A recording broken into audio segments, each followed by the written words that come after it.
and we need to create environments that recovery can flourish.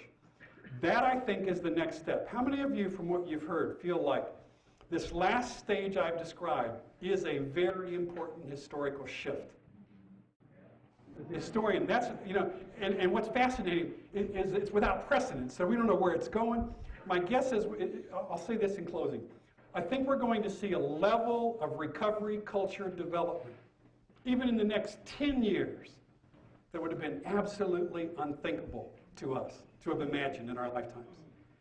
And that, having that happen is going to need leaders, indigenous leaders from all across the country. What some of you don't realize is some of us old goats are about to give up the life, you know? We may not have the energy to carry forth and run this next stage of this marathon. But what some of you don't realize, particularly some of you young people here, is you may have been born for this moment in time. I mean, I feel like I was born for a moment in time to take a torch from my aging recovery mentors, who for the 40s, 50s, and 60s carried that torch and handed it to me.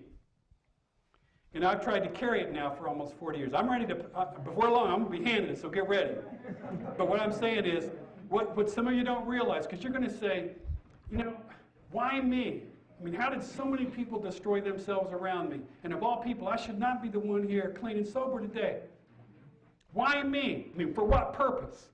And what some of you may not realize is part of that purpose for some of you may have been to play a role in this next stage of the history of recovery. Not only in the United States, but the world. Because what I'm describing here is actually now a worldwide recovery advocacy and recovery support movement.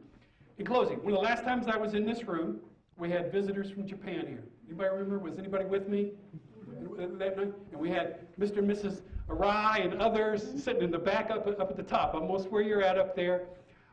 Jim Balmer and I both received separate emails yesterday from Mr. and Mrs. Arai, who were here that night, telling us that they just had last Saturday the second public recovery march in Tokyo, Japan. Now, you think we got stigma here? Think about it. I want you to think about what that event meant for those first people to walk as people in recovery on the streets of Tokyo. So I'm not just talking about carrying this movement here. This is an international movement, and with the internet, we're getting so much cross-fertilization by what's going across these boundaries.